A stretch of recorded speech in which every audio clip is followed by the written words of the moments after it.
Hello, everyone, and welcome to the Cowboy Spur. I'm Blanche Harris. I'm a senior, and I'm the social media manager. My name is Akila Gunturu. I'm in 11th grade, and I'm the CHS9 editor. I'm Avani Kashyap. I'm a senior, and I'm the daily news and assignment editor. The Cowboy Spur is a weekly podcast that rotates topics around a set schedule. Discussion will focus on news, sports, entertainment, student life, and opinions, with the occasional offshoot episode where we just mess around and have fun. Please excuse our audio quality as we are filming over Zoom due to COVID-19. Every week, we will feature a story from Coppell Student Media. This week, our story of the week is Spady Awarded Teacher of the Year, popular English teacher recognized for positivity by Avani Kashyap. Here are the first couple lines of the story. At 9 a.m. on Wednesday morning, cheers and applause greeted Coppell High School IB English teacher Stephanie Spady. She had just been named the 2020-21 CHS Teacher of the Year. Make sure to visit Coppell Student Media to read the rest of the story. Congratulations to Miss Spady. We're doing some really cool things in our class right now. I know a lot of my friends that are in IB really loved Miss Spady and really loved going to her class. And I know that like our head counselor, like Miss Sonali, she talked about how like enrollment in IB English specifically has increased over the past few years, and she attributed it to Miss Spady. So Akila, what has your experience been like in our class? Yeah, for sure. I really like her class. We do a lot of super interesting things. Like, for example, my favorite assignment this semester, we actually did like last week where we watched a documentary and talked about masculinity and tied it back to our assigned reading. We're reading Things Fall Apart by Chinua Achebe. And so we tied it into how like toxic masculinity is prevalent in that book in our society today. And we had some super deep discussions as a class. And I thought it was really interesting and I really enjoyed it. So in general, what are y'all's favorites assignments this semester? Well, I know maybe not specifically from this semester because I can't think of any prevalent projects or assignments that I've done, if that makes sense, this semester. I mean, we've done cool labs in environmental science, so I like that. I kind of like doing, there's a lot of lab simulations that we do, but I gotta say, think some of my favorite projects were from AP US History last year when we did all the court trial stuff, and then when we made a newspaper. And I remember telling one of the teachers, I don't know why I did this because it was so much work, but one of the roles was that you had to like design it or be like the editor in chief of your newspaper. And I was like, I'm in sidekick, and they gave me like all of the responsibility, and I was like, oh, oops, I shouldn't have bragged about that. So that's kind of like, I really like creative projects where I don't necessarily love group projects because I find that I'm doing all the work and no one else in my group is doing any of the work. But I really like, Avani, did you do APUS history? Did you like the projects from there? Yeah, for sure. I really loved that class, and especially since I think we're both kind of more history and English people rather than math and science. So I was also like, one of the attorneys and the Yes. editors for the newspaper. So that was really fun, and I missed that sort of immersive experience in group work for sure. But I think like this year, definitely like with COVID and like, being in quarantine, I've had a lot of time to do introspection, which is good for college apps, but also I think good for English and stuff because we had one of our assignments was like we had to read our summer reading was over Where the Crawdad Sings. And we started writing different types of essays that really like analyze the plot line and analyze character development. Whereas like last year and stuff, it was a lot about rhetorical devices and literary appeals. And now I feel like we're kind of doing more in-depth analysis, which is why I think English assignments are probably my favorite right now. Yes, I agree. I think last year was really hard because it was just a lot of yeah, it was a lot of like analyze this famous person. It was a lot of analyze this famous person's speech and then like pick the rhetorical elements from it and tie it back to why they're using them. And I always tied it back and they're like, no, how? And I was like, I don't know. I can't tell you how. I don't know. I remember Crawdad Sing. That was a few months ago. I love to read, and so I'm on Goodreads, and the Goodreads hype was all over Crawdad Sing like in 2 years ago in 2018. So I read the book and I promptly forgot like all of the plot. So when we got it for our summer reading, I was like, oh, I know this book, so I don't need to read it. So I didn't read it until day before the timed writing, like the final timed writing, and so like I read all of it. I was like, wow, I really wish I read the reading this year because I would have done a lot better on all of my essays. Because I was kind of picking like vague plot points I remembered. I was like, Kaya lives in the swamp. That's all I remember from this book. And I literally was making like inferences off of what I kind of knew. But yeah, Akila, are you in you're in English. You're in IB though. How is that? What do you guys do in IB English? I have not written a single essay this year. So What? yeah, for sure. We have not had a single essay. It's mostly like analysis in small chunks and paragraphs. And most of the time on Zoom, we just talk. We have a pair deck and we just talk. And like, I Oh, remember, Pear Deck. oh yeah, I love pair deck. I like doing the little frowny face on Pear Deck, and the Pear's like, okay, continue to your lesson. Sorry, keep going. Oh, you're fine. No, and so yeah, we do a lot of pair decks, and I don't know what else do we do. A lot of times it's just we read certain chapters, we do analysis, and then we'll like talk about it in class. So it's super chill, but I also feel like I've learned more through discussion than I ever would have through like writing a 4-page essay on like what this character felt. Yes, I totally agree. That just reminded me, I think I would change my answer because my favorite thing, we did a discussion, like a Socratic seminar type discussion over Frankenstein, which I hadn't like really read it through, but it was a little weird because I ended up becoming like the unofficial moderator of that because no one was really talking in Zoom. And then I had to like moderate and then go through the things. But definitely, I think the discussion, those things are always way more fun and really interactive. Akila, what books have you read? Because we've read Frankenstein. Frankenstein was a trip, by the way. Frankenstein was like all over the place. There was like a lot of plot points where I was like, what? What's that? I read Frankenstein last year for fun, and then I abandoned it towards the end. I gave up because I was like, listen, I don't have time for this. It's not required. And I got really confused. So I wish I had like someone to talk it out with. But I guess for like a sign reading over the summer, we had The Great Gatsby. And then, like I mentioned earlier, we're reading Things Fall Apart and we're finishing that. And I liked both of them. I thought they were really interesting. I was confused, I think, in Great Gatsby. I was kind of like with the whole eyes on the billboard thing. I don't remember like that part. I was like, okay. I don't really remember, like, I kind of remember, like, I remember most of the characters, you know what I mean? But like, I don't think I can name a plot point besides they go to that one guy and he like plays tennis, I think. And it's like he meets Daisy for the first time in the house. And there's like a whole like Socratic seminar just on that scene where there was like apparently a lot of symbolism. I can't remember a lot of the points from Great Gatsby. All I know is like Leonardo DiCaprio is in the movie adaptation. That's all I know about Great Gatsby. Bonnie's disappointed in me. No, I remember I watched the movie like when I was like younger because my sister was in IB and so she was reading the book. And I remember one day she sat our family down and she was like, let's watch the movie. And I was like, okay. I was 10, so like I didn't really know what was going on. And so I watched it and I didn't really like it. And so I entered like the school year not really liking Gatsby. But then like we talked about like what the actual glasses, the eyes of TJ Eckelberg, I think, were about. And it made a lot more sense. But it's like so densely packed with social commentary that my head started hurting once we finished the book. Yes. I can't remember a lot from there. But yeah, English is a fun time. I will say it gets easier though senior year. It's just a lot easier because it's a lot more reading than writing, and I love reading, and it's like one of my favorite things to do.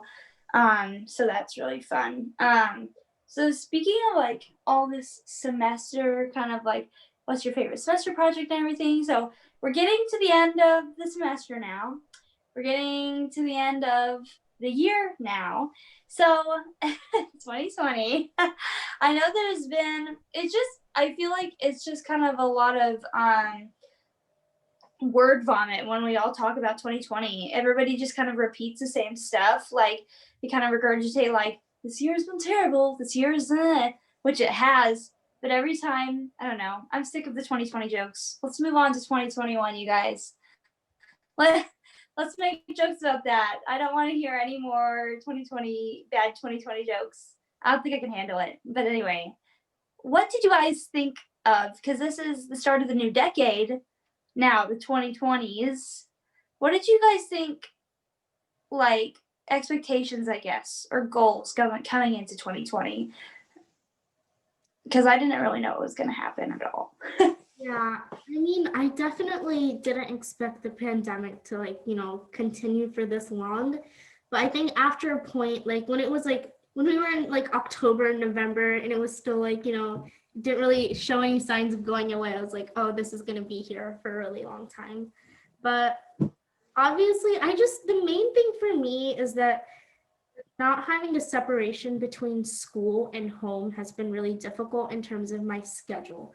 Like I always feel like I'm working all the time and then I look back and I'm like, oh, I didn't even get that much stuff done. It's just that everything takes so long because I have 24 hours to, actually get through all of my homework and stuff. But on the flip side, it's like 2020 to me has passed by so fast. Like I can't believe it's December right now. It all went by so fast, and every week goes by so fast for some reason. Did that answer your question? I think I just diverted the topic. No. It's just like you can really just say whatever about. We're just kind of talking about I don't know, just as we're getting to the end of the year, it's kind of I'm still kind of reeling from it, like what you said, and I don't know what Akila's about to say, but because she'll jump in a sec, but yeah, it's crazy because I it's I'm still kind of reeling. I'll still look back, and it's like a year ago we kind of were just it was normal, it's sad because we were in school normal, and I mean I know I go to school now, but it's not the same. It's it's sad. I mean, it's so weird being there. So I don't know. I don't know. My headspace is like I'm still living in March. It feels like I haven't aged at all since then. I don't know. It's like this weird feeling of, oh, everything's gone by so fast, and oh, like I haven't achieved anything since March. And the other day, my sister and I were talking, and she was like, do you realize this is the same year we lost Kobe? And I was like, wait, because it feels like the year started in March and we've just been living in our rooms for all our lives, it's so strange. Yeah, I agree. And so yeah, so I'm doing in person now because y'all are honestly, y'all are true. I don't know how you're doing it. I really don't know how you guys are doing online school right now. I seriously don't. I was the saddest I've ever been in September and October when I was, because I get it. I think the thing is exactly what Avani said. It's the monotony of it. Because it's you're doing school every day, and then you're doing school every day when it's normal, and then you come home from school and it's oh, it's the weekend, I can do something. But in COVID, you just stay home. I just stay at my house mainly, and I watch a movie or do a puzzle. It's so boring. And I in September, I guess the hard part was I didn't know where the light at the end of the tunnel was. Is that how you I don't know if that's how you're feeling right now, because it's there's no weekend. There's nothing like that, because it's the same thing every day. It doesn't matter if it's Saturday or Monday anymore. It's literally just it's it's horrible. I don't know. It's so sad because I don't know what's gonna happen next year too. You know what I mean? I don't know if the school's gonna get shut down or if we all have to are you guys planning on staying online for next year too? I mean, yeah, Yeah, I'm not going back. me neither. I don't know. It's on one hand, like I feel like I'm pretty a little like introverted, so at the beginning it was okay. Like I didn't feel that sort of pressure that you felt in September, but now, especially after Thanksgiving, I was just like so exhausted mentally just because like usually break is like, like it's so different from school. And for me, it was like everything's just like merging into one and I just can't go outside at all. So that was like right like the last week and stuff, I was like getting really lazy and things. So I hope I can go back. It's just that right now, like the deadline, we're recording this on December 9th, and today is the deadline to like, make your commitment for the third 9 weeks. And I'm like, they still haven't had the meeting about the vaccines. Like there's 3 in rotation, I believe, but they still haven't gotten approved. I just wish we had a little more time to make that decision, but you know, definitely I can't come back for the third 9 weeks. Yeah, yeah. Well, so I like when quarantine started, I consider myself. I mean, I know I act like an extrovert, but like in a lot of situations, I'm an introvert. So like in the beginning in March and April, it was like super nice because I was like it's so fun. I could stay home from school, pass fail is easy. It's just like a cool little vacation. Everyone's doing it. The world's in lockdown. It felt kind of like a dystopian, surrealist thing. And so I think that was cool about it. And then in the summer, I was also kind of vibing because I was like, it's summertime, like it's whatever. Like I'm just gonna stay at my house and I'll go and swim and it's summer, like stuff like that. And then it just hit me when school started because then I was inside all day. Like I couldn't go outside and swim all day and like it was just so weird because it was just school immediately like right in your face. I don't know if you guys did you guys like the summer and early quarantine like that versus now because I loved that part but I couldn't do school. Yeah, for sure. I liked it at first too because like both of y'all, I'm a little introverted, but as I feel like as like it progressed until just like staying at home forever and ever and like you said, not seeing the light at the end of the tunnel, I feel like I became more introverted. Like I don't talk to people as much anymore. It like tires me out to like be on the phone for extended periods of time. And I'm like, I wonder how much I would have changed if I was like going to a building, like getting up and like seeing the sunshine. I feel like a vampire these days. It's so bad. Mm-hmm. I was like kind of scared to come back to school because I was so weird. Like I spent so much alone time by myself that I don't even realize like I don't even realize I think I was driving near home from a football game and I was like doing an Australian accent like in the car and I didn't realize. I really didn't realize I was doing it. I was just talking and I was like, there's Clover and he was like, what are you doing? And I was like, oh no. And like I think I just do that sometimes where I'll like sing or do an accent like really loud in my house. Do you know what I mean? So I was like really scared to go to school because like all my this is so weird on podcasts, but all my inside jokes with myself and like laugh because I don't have like because during school like I didn't have anybody else to talk to really. I was just kind of like hanging out in my room, all day. So I was just kind of like, ha ha ha, or like making myself laugh or something like that. So like, still sometimes I'll do that. Like I'll talk to myself. Mr. Wofford he hears me like I'll like sing to myself or like talk to myself in sidekick. But I was like scared to go back to school because I felt like all of my social skills, all my social interaction skills were like completely out the window. Like I can't have a normal conversation at all. I mean, I haven't gone back to school yet, so I don't know how it's gonna be, but I definitely can relate to the whole like talking to yourself thing because I live in my head a lot, like I daydream and stuff. Like I get carried away with my own thoughts all the time. And I like start like smiling to myself or giggling to myself. And then my brother will be like, oh, what are you saying? And I get so embarrassed. So I like don't tell him what I'm thinking and stuff. But I'm gonna kind of miss that alone time with myself once this is over for sure. And Yeah, no, you were talking about like daydreaming, right?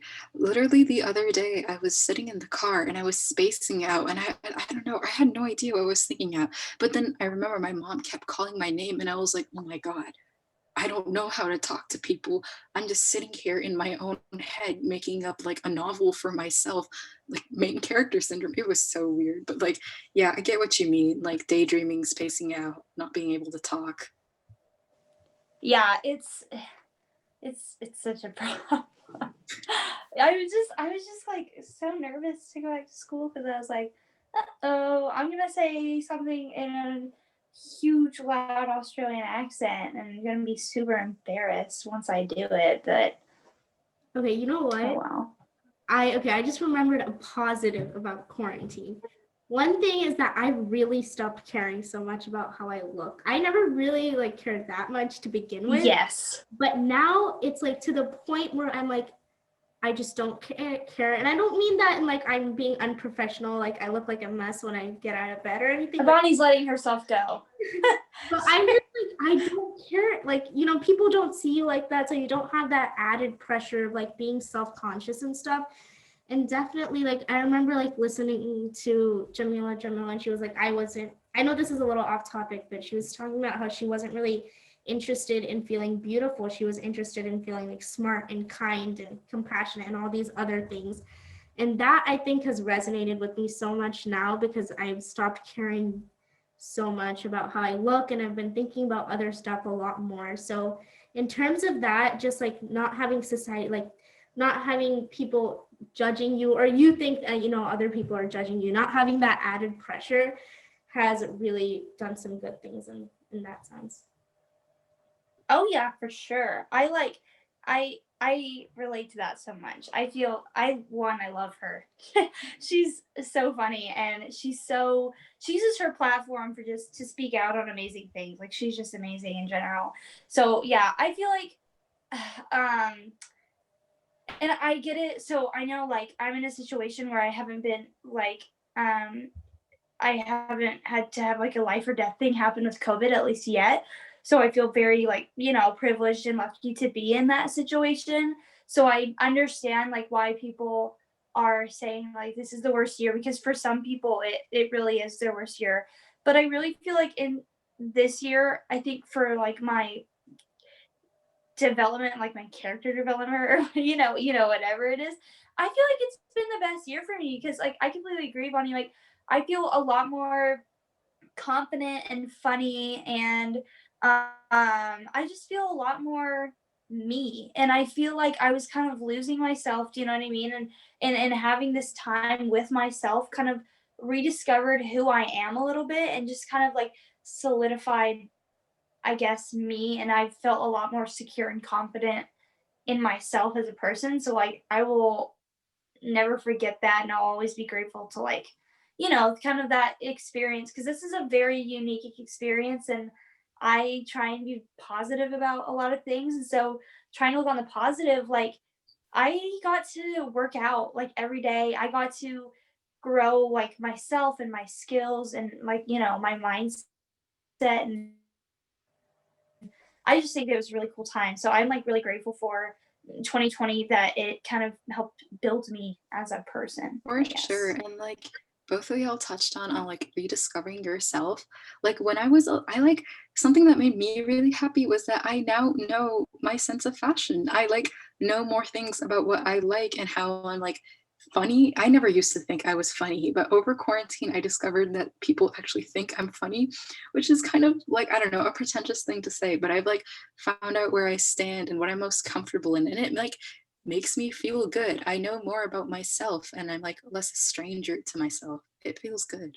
Yeah, I remember like in middle school and stuff, I was a lot more confident with myself, just like thinking that I was like funny and stuff. Now I feel like I'm just like so self-conscious sometimes and I just like start giggling or laughing to like hide that I'm feeling a little, weird or like self-conscious.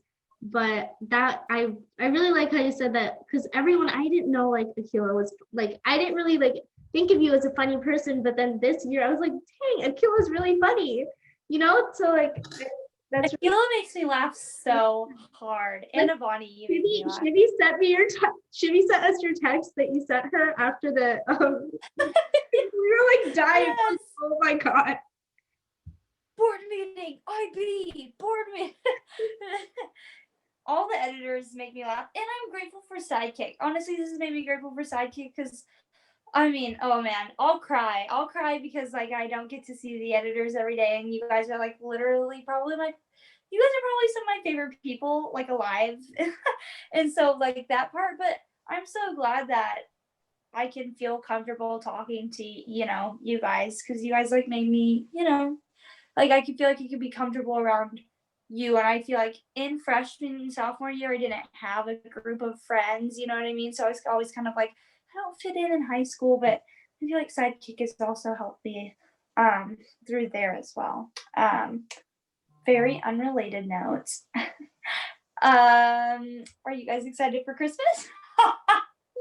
I am. Mr. Wofford's gonna cancel me for this, but I'm excited for those Christmas bops and Mariah Carey. Ever since middle school choir, I have like this connection. Every time I turn on that song, I start doing like the dance we used to do in middle school to it. Yes. And it would drive me insane, but it's like muscle memory for me now. So every time the chorus starts, I'm like wiggling my shoulders and I have to stop myself. And I'm like, I'm in public. What am I doing? Social interaction skills. 10 points to Akila. So next week is going to be the Christmas special week, and we will be doing that with Camilla Villarreal, our opinions editor, and hopefully Sapna Amin, a staff writer. So we will see you guys all next week. Thank you, Akila, and thank you, Avani, for joining us. Until next time, this is the Cowboy Spur signing off.